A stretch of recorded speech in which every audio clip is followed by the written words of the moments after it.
All right, here's your second video. What's that? It's saying what? For the time. Sort of, yes. Until he started to sing. All right. So now with the Soviets out the way, on September 1st, 1939, Germany decides to invade Poland. He, in fact, actually disguised some German soldiers to look like Polish soldiers and did an attack on a base on their border. And so he used that as an excuse to go after Poland. So September 1st, 1939 is whenever he rolls into Poland, which is also considered to be the day that starts what? World War II. So the day that Poland's invaded, September 1st, 1939 is the day that World War II is considered to have started. He quickly attacks them with tanks and planes in a style called the Blitzkrieg. So he uses this Blitzkrieg style attack. I'm going to come back to the Axis powers in a second. But he uses this Blitzkrieg style attack. You need to be aware that term Blitzkrieg is German for like lightning war or lightning attack. It's where you rush the enemy completely. So it's you take that's the same term they use say in football, like a blitz in a football, where you rush the quarterback. It's the same idea. So this is some of the reasons why he wanted to get practice in the Spanish Civil War with his planes and tanks. You have the German Luftwaffe. Luftwaffe is spelled up here, Luftwaffe. The Luftwaffe was the Air Force that came in and did quick attacks. The tanks came in and did quick attacks and sped through Germany. The whole point was to overwhelm them so quickly they couldn't respond, which pretty much happens. Poland fights for about a week and a half, but by mid-September, Poland surrenders because they're overwhelmed by the German Blitzkrieg that takes place in their country. They even sent out like their cavalry against the tanks. Right, and it didn't work out. I have some photographs of this as well too. Yeah. So this is photographs of the Blitzkrieg. This is what I was talking about with Poland right here. You can see Germany invades on September 1st, takes over Western Poland, all these areas here, and then a few weeks later on September 17th, the Soviets invade and take over Eastern Poland, but also these countries up here to reclaim territory all the way to the Baltic Sea, like Lithuania, Latvia, and Estonia, and those guys. So anyway, so Poland is now invaded, taken over. So out of obligation, like the next day, what did Britain and France do? They declare war on Germany. So Britain and France declare war on Germany the very next day, and now they're going to take some time to ramp up their troops and their military. So they're going to take some time to ramp up their troops and military to go stop this fascist dictator from stopping all the from trying to take over Europe. So they're raising an army and military to go stop this fascist dictator from taking over the rest of Europe. I have on the screen here the Axis powers. So at this point, it's 1939. Only officially have Rome and Berlin allied together. So in the late 30s, Rome and Berlin have officially allied together as official allies. And then in 1940 is when they add Japan in. So 1940, after Poland, is when they add Japan, becoming officially the Axis powers. So the alliance they're going to form will form in 1940 with Italy, Germany, and Japan by 1940. Okay? Any questions about any of that? Last thing to say before we move on is that in the 6 months after Poland, so basically from October till spring of 1940, you have the period called the Phony War period, where Britain and France are basically putting all their soldiers and troops and tanks and stuff where? Well, they're on the German border, right? They begin to pile into the French border territory, and they began to basically wait out the Germans there, kind of like the same fighting grounds as World War I, along that French-German border. That's where they think they're going to fight. And so all their soldiers, all their troops and tanks and supplies are all going there to prepare to fight. But the Germans don't really make any moves for several months. So the British and French soldiers begin to show up and wait. The Germans aren't really doing anything for several months, and they're waiting too. So you're not going to see any action for about 6 months until you hit spring of 1940. So you might want to put that down. So for a while they call it the what? The Phony War, because it seemed like nothing was going to happen. Maybe that's the case with here. World War III. It's not happening. It doesn't happen. Hang on, let me see if I address this something else later on.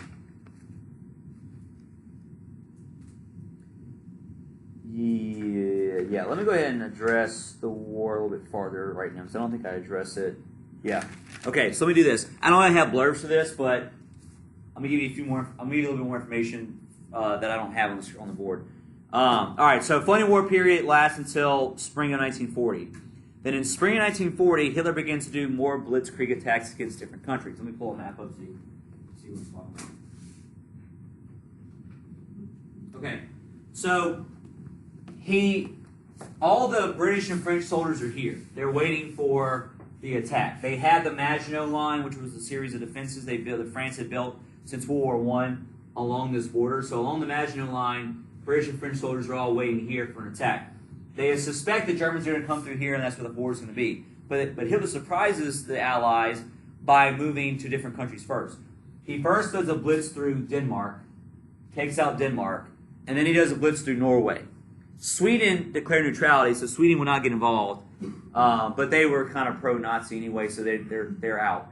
But Sweden's out. They attack Denmark. They attack Norway. Norway's right above Denmark. It's on the map. So he does a blitz quickly to those two territories, takes them out, and then takes the Netherlands and Belgium out by May of 1940. So within about 2 or 3 months, he takes out those 4 countries, Denmark, then Norway, then Belgium, then the Netherlands, all at once, using these quick blitzkrieg attacks. Yes? Why does he take out Iceland? Yeah. Because wasn't it owned by Denmark at the time? Yeah, but it isn't go after Iceland. I don't know there would be any reason to get Iceland. That would have been a smart thing to do, because you could have come at Britain from home. I guess. I don't know. I don't know if it would have been wise enough to try to go that far away. Because you have to go around Britain, and they can just attack you along the way as you're trying to go to Iceland. Yeah. So there's a forest right here called the Ardennes Forest that's very thick. The Ardennes Forest, the French and British believe, or I guess the French believe, that it was impenetrable. It was so thick and dense that the Nazis couldn't get through it. So they didn't really defend against the Ardennes Forest area. But this is the 20th century, and they have modern technology and weapons. And so the Nazis just obliterate the forest. And so, yeah, it's both sides have tanks. So they obliterate the Ardennes Forest, and they're able to come through. So now you have all these guys here who now are getting attacked from behind and from this side too.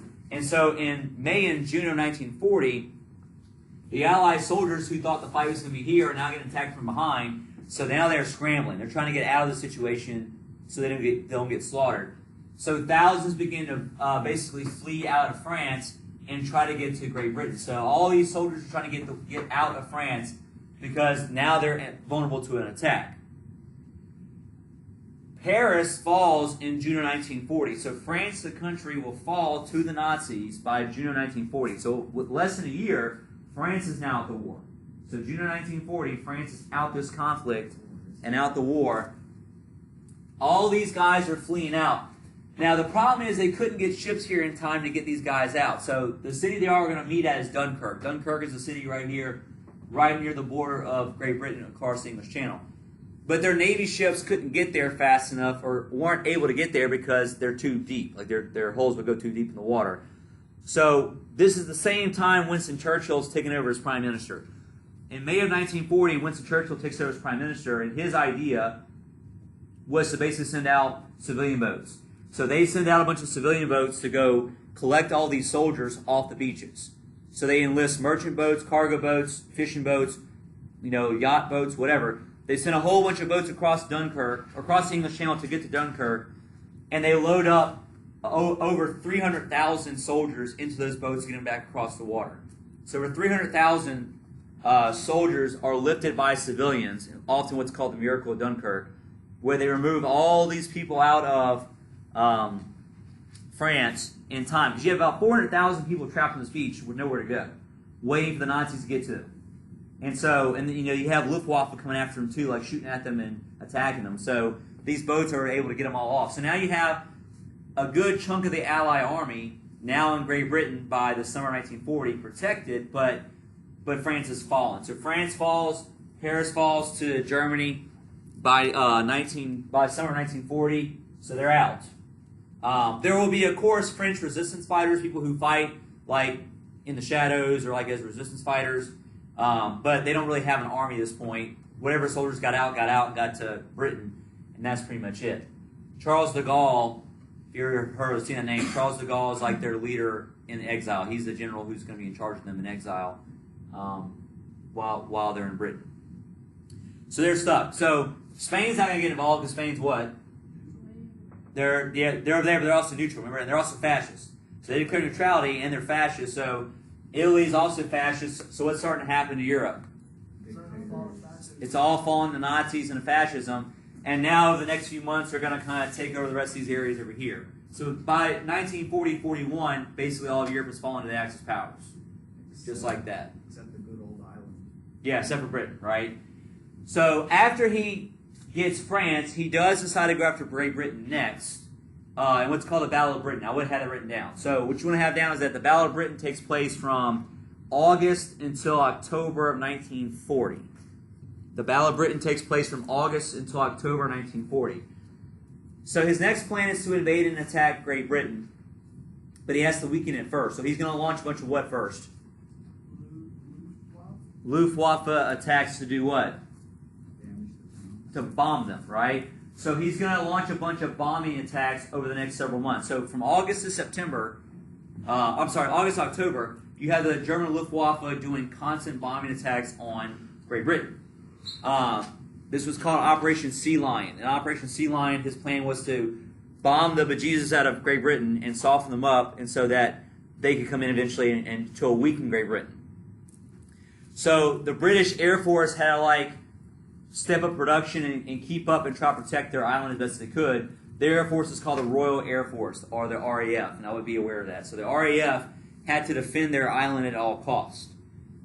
A lot of during the Blitz, or during these attacks on Great Britain, they would have shelters underneath their ground in the tubes, they called them, the subways. So if there was an alarm that would sound, it means planes are coming, and they would all go underground in their tubes. Bombs would go off, and they would blow up buildings, and when the bombing attacks were over, they'd all go back with their day like normal.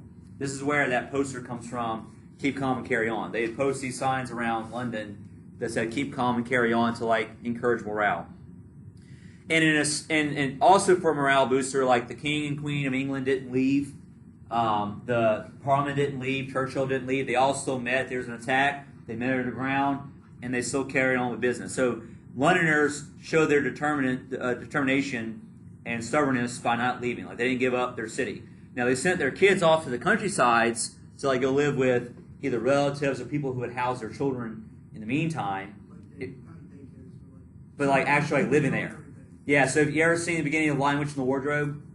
Where the kids get shipped off to that professor's house? That's actually happened, where kids were getting shipped off during World War II during the bombing campaign. So the adults stayed behind, but the kids all got shipped out during this time period. The RAF got better and better at attacking the German Luftwaffe, and they also used what new technology to help detect them?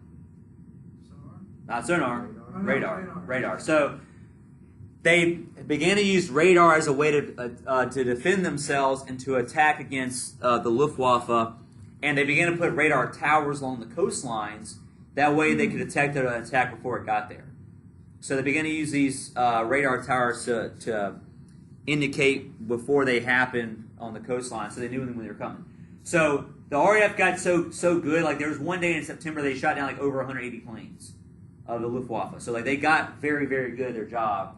And so by October, what does Hitler decide?